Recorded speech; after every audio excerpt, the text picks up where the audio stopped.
All right, good evening and welcome to the tropical update for Cayman Hurricane Center for this 11th of September 2020. And we have a lot to talk about. The Atlantic is active, is very red hot active.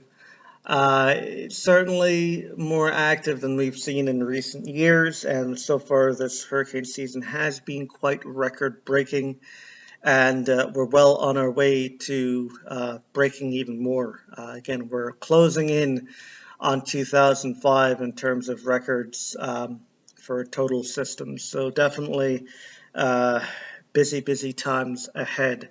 So let's get right to it. Here's the main map showing the whole entire Atlantic Basin and all the systems we're monitoring, and there is a lot.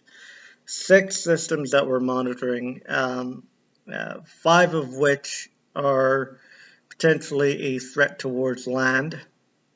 So we'll get right to it. First and foremost, let's talk about this feature here, which is newly designated Tropical Depression number 19. Of course, the latest details on Tropical Depression number 19 are as such.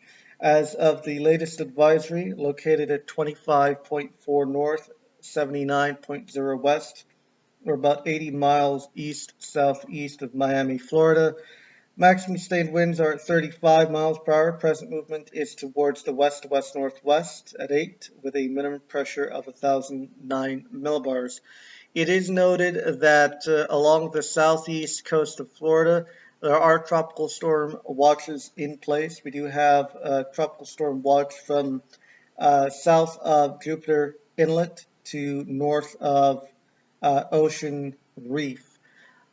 So, of course, tropical storm conditions are possible within this area as early as the next 6 to 12 hours. So, again, we may see tropical storm warnings issued for this area on the next update. So, again, something that we'll have to monitor very closely. Of course, on the projected path here of 19, the system could potentially become a hurricane as it heads towards the north central Gulf and potential landfall somewhere between northwest Florida to Louisiana. So again, this is something that we're going to have to watch extra closely, especially the conditions, especially in the Gulf of Mexico along this area is very favorable. And so we could potentially see some rather quick development of this area once it reaches this area. So again, will be something that we'll need to monitor very closely, especially for you there in Miami through Louisiana. Of course, our next storm that we're going to be looking at is Paulette, and of course, Paulette is quite a shared tropical storm. But despite the share, the system has been doing well and intensifying quite well. The system is expected to ease up on the shore, and it is expected that the system will become a hurricane tomorrow. There's even the potential that this hurricane could potentially be a major hurricane as it heads towards Bermuda. Right now, there are no coastal watches and warnings in effect for Bermuda. However, hurricane watches could be in place for Bermuda later tonight or early on Saturday. So again, we'll continue to monitor this very closely as we do progress forward. And as you can see in the forecast track, can't really see it so well, but Bermuda is located right in here. So again, even if this system ends up passing to the south and west of Bermuda, it will be the northeastern quadrant that ends up hitting Bermuda, and that will be the strongest area of the hurricane as it moves up and out. As you can see, no direct threats to the east coast of the United States or Canada. However, these large swells will cause some current threats across the east coast of the United States. So that will be something that we'll have to monitor very closely as well. And Yeah, so we'll have to watch very closely for this potential hurricane, potentially even getting up to major hurricane intensity. Our next system that we're going to be looking at here is Tropical Storm Rene, which is a rather small storm. I will say it is interesting to note that it has been blowing up in convective activity, as you can see here on the satellite imagery, right over the center of circulation. This could help to intensify the system a bit. We're not expecting it to become a hurricane. As a matter of fact, we're expecting it to, after strengthening during the next 24 hours or so, for it to weaken as it sort of moves towards the northwest, sort of meanders and then shoots off towards the west.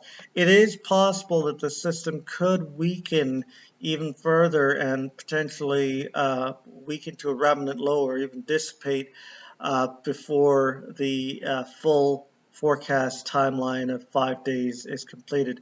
But despite this, here is the official forecast projection for this storm. And as you can see here, um, expected to continue to move northwest and north, and then meander in this little area here, somewhere within this region, and then eventually shoot off towards the west. Of course, high pressure ridging building in at this point here. This will allow for this system to push on west, whilst of course Paulette will be lifting up and out, and of course the high pushing in behind that as well.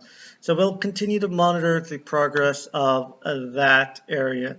Of course, our next area of interest will be Invest 95L. And as you can see here, not all that impressive right now, but we'll continue to monitor as we do progress forward. It is expected that this area could develop further into a hurricane, potentially our next major hurricane as it heads towards the islands in the next 5 days or so. So again, we'll have to monitor this very closely. Again, it's very tricky in terms of the forecast right now, very dynamical going on here with all the other systems, the high pressure ridge building in. Also, it's going to be very dependent on where exactly a more defined circulation forms, how fast the system moves, and how quickly the system intensifies. So again, we'll have to monitor very, very closely as we do progress forwards. So again, that will be the overall update. I mean, of course, we do have this other area out here. Again, right now, not designated as an invest, but may do so later tonight. And again, potentially a threat towards the Cape Verde Islands. But other than that, not really expected to be too much of a threat anywhere else. Again, the general track for this is either going to be up and out like this or potentially up and out like this, catching itself just before the high pressure ridge here bills back in. So we'll have to continue to monitor as this progresses forward. And again, this area here in the north central Gulf, that might become a bit more of an issue for the western Gulf of Mexico in the coming days. But right now, fairly low chances of development for the short-term period. So again, lots of stuff out there, lots of things to monitor. Right now, those in the northeastern Gulf of Mexico and those of you in Florida, prepare yourself now. This is an immediate impact towards Florida. There is very little time to almost no time to prepare for this. Get that preparation done and get it done now. For Bermuda, you have some time. Prepare yourselves for potentially a major hurricane. For those of you in the Caribbean, keep an eye on 95L. May become an issue for you over the next 5 to 10 days. Keep a close eye on that. Cape Verde Islands, keep an eye on the system that is between you and Africa. May be an increase in winds and stormy conditions. And Western Gulf of Mexico, keep an eye on that system in the north central Gulf. That concludes the tropical update from me at this time. We'll be back a little bit later with further update, more details, and likely we're going to be splitting up the tropical updates into maybe 2 videos or short to shorten up the videos, but also make sure we get everything into the updates. So that'll be it from me for now. Again, we'll be back later on with further tropical updates.